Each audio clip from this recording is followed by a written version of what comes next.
네, 유찬선 박사님 모시도록 하겠습니다. 선생님, 저기 이번에 10월 달에 저희 매해마다 있는 10월 달 컨퍼런스가 있죠. 그렇죠. 미주한국인 심리학회 컨퍼런스에 대해서 간단하게 설명해 주시겠습니까? 제가 조금 아까 그 게스트로 나오셨던 다나 김 선생님. 네네. 그 한국말을 그렇게 유창하게 하시는. 네. 그러게요. 단아가 한국말 태어나셨- 이렇게 많이 하는 네, 건 처음 본 것 이세신데요. 같아요. 영어가 더 유창하다는 거 여러분들 아시죠? 아, 그럼요. 영어로 말씀을 하는 것만 네. 저는 거의 들어가지고. 네, 아주 잘하세요. 말씀을. 이중언어로 저렇게 완벽하게 사신다는 게 우리 커뮤니티에서 정말 그런 분들이 많이 필요하죠. 네, 그럼요. 그럼요. 네, 특히 상담자로 아주 필요하죠. 네. 이번 우리 컨퍼런스가 벌써 몇 회째입니까? 2011년에 시작을 했나요? 네, 11, 12, 13, 14, 15, 요번이 5회째네요. 아, 네.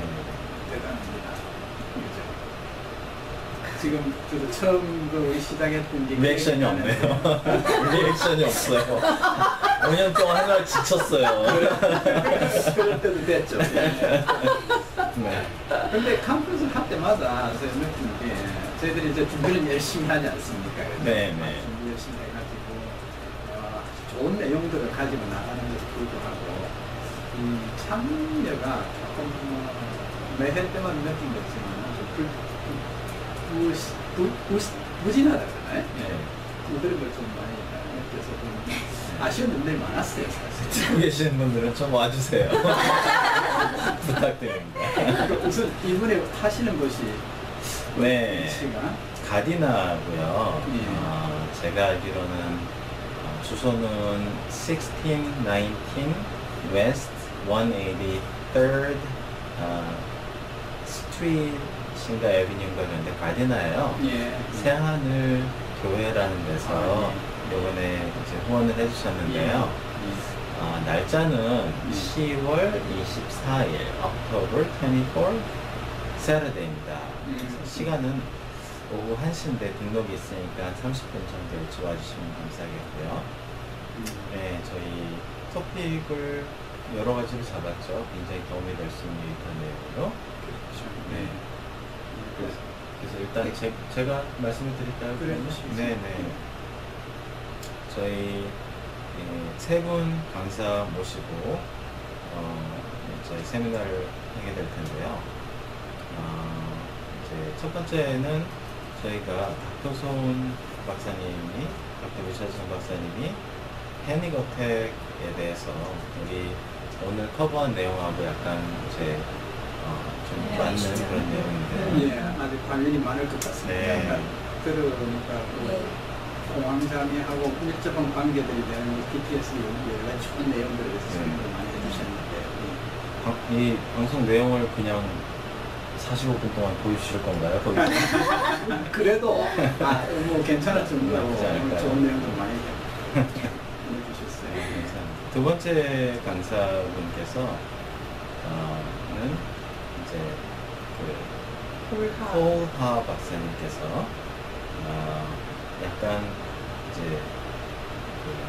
신앙 쪽으로 우울증을 신앙으로 어떻게 극복을 하는지, 우울증 불안증을 faith, spirituality 그쪽으로 어떻게 극복을 할 수 있는지 그런 것에 대해서 사이콜로지와 종교를 접목을 한 그런 강의를 하게 될 겁니다.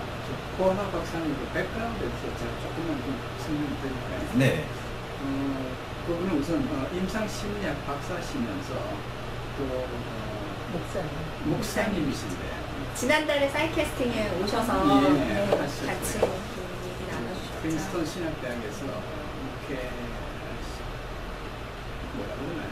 크리스천 카운슬링 목회학? 목회 이렇게 상담하고. 예, 목회 상담. 상담을 전공하셨고 임상심리학 박사를 가지고 계시고요. 네, 아주 그냥 종횡무진하세요. 예.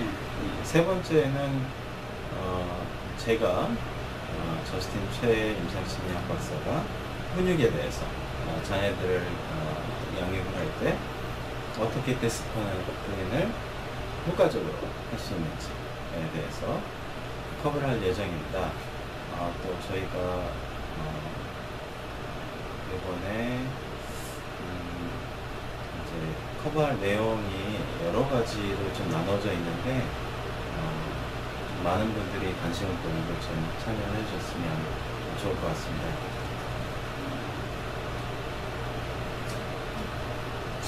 제 생각에는 예. 특히 이 패닉 어택에 대해서는 실제로 상담을 원하시는 분들 중에서 예. 남자분들이 예. 실제로 많이 있으신 것 같아요. 왜냐면 예. 제가 제 남성분들이 전화하는 케이스는 그렇게 예. 많지 않은데 예. 대부분이 예. 이 패닉 어택으로 전화하시는 분들이 상당히 많이 있으시더라고요. 그렇죠. 네. 예. 그래서 제 생각에는 사실 굉장히 이 패닉 어택의 증상에 대해서 심한 증상부터 또 마일드한 증상까지 좀 그런 거를 자세하게 말씀을 해주시면 어떻게 보면 사실 여성분들도 본인이 그런 거를 항상 마일드하게 느껴오는데 홀 블로운 업 그 패닉 어택은 아니지만 항상 마음 안에 불안감과 예. 초조감과 이런 걸 갖고 계신 분들이 많아요. 그렇죠. 특히 이제 저는 부부를 많이 보니까 예. 부부 관계에서 원만하게 잘 관계가 이루어지지 않고 부부 싸움이 잦고 이러다 보면 이런 증상이 굉장히 그렇죠. 많이 나오더라고요. 예. 네, 그래서 아마 그날 오시면 저희들 이제 뭐 패닉 어택의 증상부터 시작해가지고 네, 그리고 어떤 방법으로 이 효과적으로 대처하는 데 대해서 네네, 이제 상세히 설명을 드릴 겁니다. 네네. 그래서 좀 많은 분들이 참석해 주셔가지고 저희들 컨퍼런스 오셔가지고 도움을 받으시면 좋겠습니다. 네, 네, 그 필요하신 그 참여에 대한 그런 자료는 저희 웹사이트에서 보시면 되겠습니다. 네. 웹사이트 소개해 주시죠. 카파 온라인.org인가요? 그렇죠. 예. 아빠 온라인 www.kapaonline.org입니다. 네. 뭐 애드해 주실 분 있으세요? 음. 컨퍼런스 관련해서. 컨퍼런스 관련해서는 좀 다른特别한 말이 없습니다. 그래서 뭐 굉장히 다양한 주제로 이번 10월에는 네, 이루어질 네. 것 같고요. 그리고 네. 아까 뭐 PTSD도 정확하게 이게 다이그노스가 받진 않지만 그래도 그런 비슷한 성향들이 이제 네. 트라우마로 인해서 이제 네네, 정확한 진단명은 아니지만 그래도 내가 그런 트라우마의 영향을 받고 있다는 거 네, 이제 그런 것들도 패닉 어택, 패닉 디소더 이제 컨퍼런스 통해서 네. 이제 많은 분들이 네, 배울 네. 수 있는 그런 시간이 되실 것 같아요. 네. 그리고 제가 생각했을 때, 이제 우선 이제 지금 이제 그 목사님께서 지금 이제 우리 저 컨퍼런스를 이렇게 마련을 해주신 장소를 마련해주신 목사님께서 실제적으로 이제 닥터체 말씀에 의하면 좀 더 이렇게 심리학적인 면도 많이 이제 도움이 필요하다는 걸 인지하고 계신 분 같아요. 그 관심이 목사님께서. 많으시군요. 네네. 그래서 저는 제 생각에 물론 닥터 학께서 이제 신앙으로 우울증을 극복하는 거에 대해서 말씀을 하시고 또 거기에 이제 심리학적인 면도 물론 네, 활용을 해주시겠지만 실제적으로 많은 그 한인 교회가 한 2,800 교회가 제가 있는 걸로 알고 있어요. LA 이쪽에. 근데 목사님들께서 예. 정말 심리학적으로 어느 정도 이해를 하시고 계신지 그리고 실제적으로 신앙으로 극복할 수만 있으면 저는 정말 너무 좋다고 생각을 합니다. 모든 그 어떤 그렇죠. 심리학적인 예서 PTSD 같은 경우도 마찬가지 당연히 그죠? 이제 그래서 치료를 받고 하면 참 좋겠지만 실제적으로 또 그렇게 될 수만 있는 게 현실은 아닙니다. 그죠? 그렇죠. 예, 사람의 신앙의 척도라든가 이런 걸 따라서 또 많이 틀리니까요. 그래서 사실은 좀 예민할 수도 있다고 생각을 해요. 특히 신앙과 예. 심리학과는 항상 뭔가가 같이 잘 원만하게 접목이 되기보다는 좀 분리를 해서 보는 시각이 많이 있잖아요. 그렇죠. 예. 그래서 이번에 사실 저도 굉장히 기대가 됩니다. 과연 폴하 목사님이 네. 이제 심리학 박사시면서 또 목사님이시면서 어떤 그 기준으로 정말 이 그 우울증을 신앙으로 극복하게 되는지에 대해서 아주 제가 지금 기다려집니다. 심리 치료에 대해서 좀 이의를 제기하실 목사님들은 그때 대거 오셔서 강의를 한번 들어보시고 네, 저희가 어떤 입장을 취하고 있는지도 한번 점검해 보시면 좋을 것 같습니다. 그리고 저희들 교회에서 행사를 자주 하는데 그렇죠. 이게 그렇다고 해서 교회 행사가 아니라는 건 말씀드려야 예, 돼요. 그래서 장소를 네. 저희가 대여를 네, 네. 미국에서 교회는 아주 커뮤니티 어떤 네, 소셜 커뮤니티의 센터입니다. 네. 우리 미주 한인들에게는 거의 없어서는 안 될 항상 저희와 가까운 그런 곳이기 때문에 그렇게 종교랑 관계가 없는 분들도 편안하게 오셔서 주제에 관심 있는 네. 모든 분들이 오실 수 있는 네, 그런 네. 컨퍼런스라서 참여하셨으면 좋겠습니다. 참여해주시면 그럼 이번 이제 마지막으로 우리 시간이 좀 남았으니까 닥터 책께서 한번 이제 이번에 하시는 거에 대해서 간단하게 이제 말씀을 좀 해주시면 좋을 것 같아요. 시간이 좀 아직 좀 몇 분 남았으니까. 네, 제가요? 네. 이 주제를 한 30분 전에 정했습니다. 말씀드린 프레젠터도. 내용이 뭐가 있겠습니까?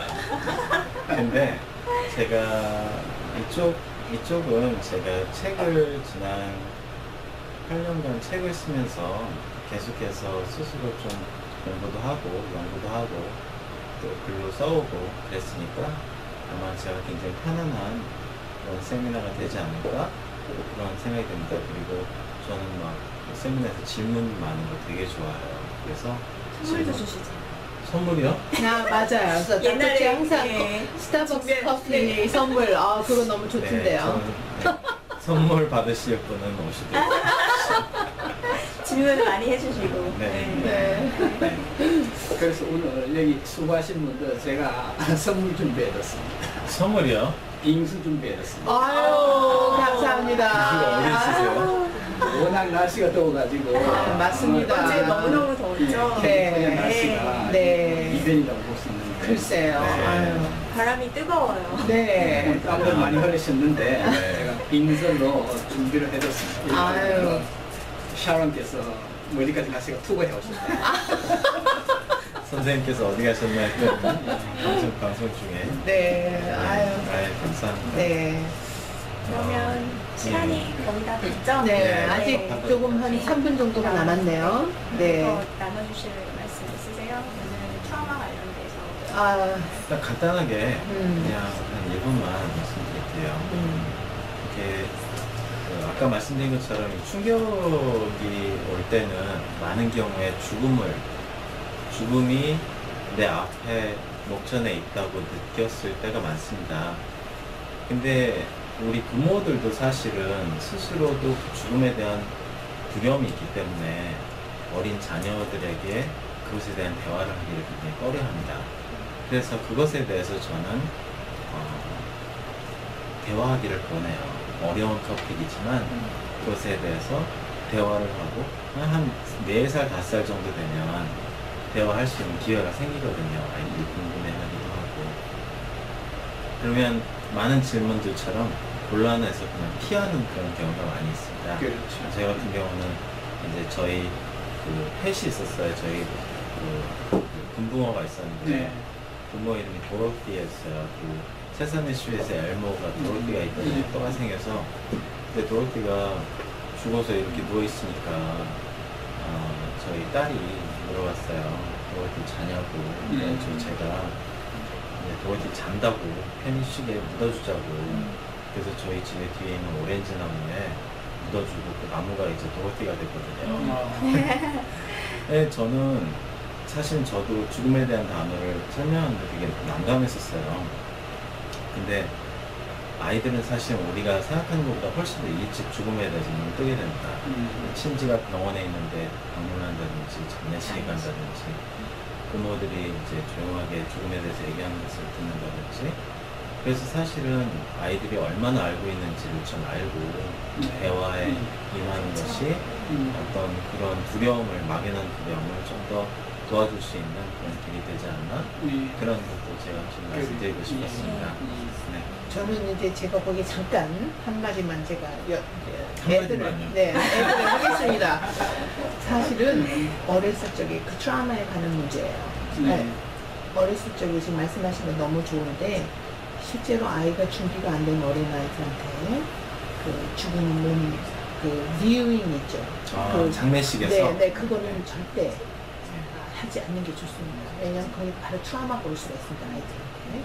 그래서 그거는 제가 좀 다른 이제 미국에서는 좀 이렇게 네네. 그래서 절대 아이를 너무 어린아이가 특히 마음에 준비가 안 돼 있을 적에 두려움에 사로잡혀 있을 적에 그런 거는 아주 조심하셔야 질문 있어요. 질문이 있어요. 질문이요? 네. 네. 네, 이렇게 시키지 않았는데 방청객에서 질문이 날라오면 참 오래 하다 보니까 또 이런 일이 생기네요. 네, 근데 진짜 궁금하셨나요? 네, 진짜 이게 네. 좀 들렸으면 좋겠습니다. 굉장히 좋은 네. 케이스인데 이게 사실 이게 슈퍼비전 케이스입니다. 네, 제가 의견 말씀드리겠습니다. 일단은 자녀가 얼마나 알고 있는지에 대해서 파악을 하는 게 중요합니다. 그리고 거기에다가 빌드를 해야 됩니다. 그리고 보완을 해줘야 되고요. 자녀가 오해하고 있는 것이 있는지를 일단 파악을 하고 너무 어드밴스돼서 막 많은 인포메이션으로 아이를 혼란하게 하든지 아니면 충격을 주지 않도록 노력을 하면서 좀 더 그로우할 수 있도록 그런 기회가 될 수 있도록 도와주는 것이 가장 중요하다고 생각합니다. 테라피스트가 계열을 할 수는 있습니다. 하지만 같이 하는 것이 좋을 거라고 생각합니다. 그래서 언제 죽음에 대해서 아이가 이렇게 잘 직면할 수 있는지 네, 같은 제 생각이 생각에는 그 아이가 어느 정도 인지력이라든지 감성이라든지 또 얼마만큼 그 상황 파악을 할 수 있는지 그 역량에 따라서 얼마나 머추어한지. 네네 그거에 따라서 당연히 얘기를 해줄 수가 있다고 저는 생각합니다. 더더구나 10살 미만이면 예를 들어서 뭐 전혀 뭐 5살, 4살 이 정도면 사실 굉장히 혼란스럽고 현실과 그 자기 판타지에 대한 그런 거가 정확하게 클리어가 안 돼 있기 때문에 그렇지만 그 정도 나이면 제 생각에는 충분히 그 아이의 역량에 따라서 제 생각에 이걸 토픽으로 할 걸 그랬어요. 지금 끝난 것 같은데 계속 얘기하겠습니다. 네네 그 정도 나이 아이가 네. 언제 이해할 정도로 좀 단어 같은 것도 굉장히 아이한테 맞춰서 이렇게 설명을 해줘야 되잖아요. 그렇죠. 뭐 컨피스하게 깊게는 얘기해 주지는 않게 그냥 서피스 레벨인 얘기는 해주지만 단어 같은 거를 제가 가르쳐 드릴게요. 그럼. 네네네 따로 스크립트잖아요. 잘 직면할 수 있도록 1971년도에 이런 책이 나왔습니다. Explaining Death to Children. 닥터 브롤맨이라는 사람이 쓴 책인데요. 거기에 뭐라고 썼는지 꼭 이거 꼭 스테이지 해놓은 것 같은데 여기 있어요. 이게. 아주 어린, 정말 어린 아주 어린 자녀에게 죽음을 설명해 줄 때는 항상 있던 것이 없어지는 것. 예를 들면 강아지는 죽으면 짖지 않고 뛰지 않고 꽃은 피지 않고 자라지 않는 것. 그것처럼 사람도 먹지 않고 말하거나 생각하거나 느끼지 않는 것. 그렇게 설명을 해줄 수 있다. 그런